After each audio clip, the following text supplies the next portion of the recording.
Bharatiya Janata party Navi Mumbai जिला अध्यक्ष संदीप नाइक के नेतृत्व में 19 वर्षों से पर्यावरण संरक्षण की दिशा में उल्लेखनीय कार्य कर रही ग्रीन होप संस्था द्वारा विश्व पर्यावरण दिवस पर नेरुल स्थित झोटिंगदेव मैदान में वृक्षारोपण कार्यक्रम का आयोजन किया गया था, जहां इस कार्यक्रम में प्रमुख अतिथि के तौर पर मौजूद थे ऐरोली के विधायक गणेश नाइक।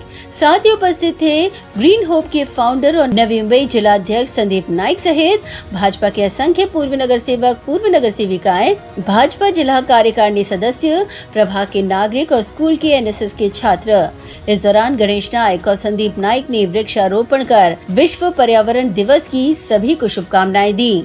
इस दौरान मीडिया से बात करते हुए ग्रीन होप के फाउंडर और भाजपा जिला अध्यक्ष संदीप नाइक ने सभी को पर्यावरण दिन की शुभकामनाएं देते हुए ग्रीन होप के 19 वर्षों के कार्यों पर प्रकाश डाला। जागतिक पर्यावरण दिनाच्या मी सर्वांनाच हार्दिक शुभेच्छा देतो।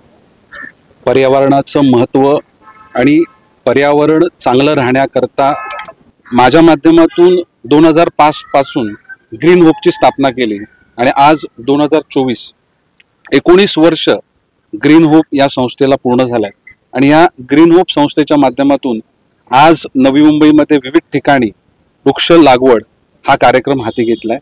आदरणीय गणेशजी नाईक साहेबांच्या माध्यमातून देखील म्हणजे 90च्या दशकात वृक्ष मित्र म्हणून एक मंडळ त्यांनी स्थापन केलं आणि आपल्या शहरामध्ये इंडस्ट्री येते आणि इंडस्ट्री येते म्हणजे पोल्यूशन वाढणार आणि ह्याचा समतोल कुठेतरी राखला गेला पाहिजे। त्याकरता त्यांच्या सहकार्यांच्या माध्यमातून त्यावेळेस MIDC भागामध्ये खूप मोठ्या प्रमाणामध्ये वृक्ष लागवड केली गेली आणि तीच मूवमेंट ही साधारणतः 19 वर्ष ग्रीन होपच्या माध्यमातून मी देखील सर्व पर्यावरण प्रेमींच्या माध्यमातून तो वाढवण्याचा प्रयत्न केला। संपूर्ण नवी मुंबई शहरामध्ये विविध ठिकाणी ज्या प्रकारचं झाड लावायला पाहिजे त्या झाडाचं नियोजन करून झाडं लावली गेली, मागेल त्याला झाड आणि विविध झाडांची देखील वाटप केली गेली। मँग्रोव प्लांटेशन हा देखील एक वेगळा असा उपक्रम ग्रीन होपच्या माध्यमातून नवी मुंबईमध्ये हा केला गेला। वहीं संदीप नाइक ने आगे कहा कि आने वाला समय नवी मुंबई के लिए बेहद चुनौतीपूर्ण है। जिस प्रकार से आने वाले समय में लोगों की आबादी बढ़ेगी, उस दिशा में ग्रीन झोन को सुरक्षित रखना समय की जरूरत है।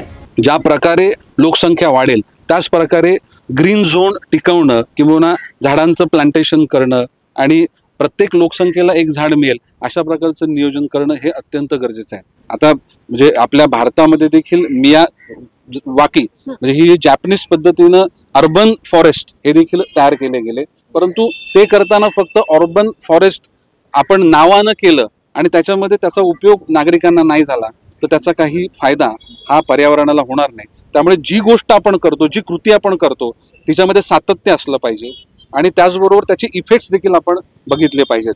इस दौरान संदीप नाइक ने ग्रीन होप के माध्यम से एक झाड़ भविष्य के लिए के पीछे की संकल्पना का जिक्र KIA.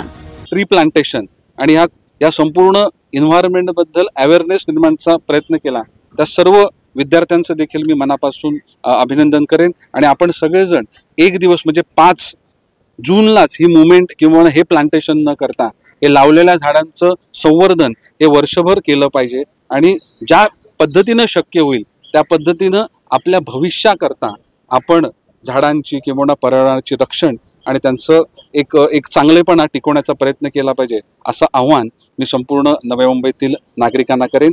Bureau report, Navi Mumbai network.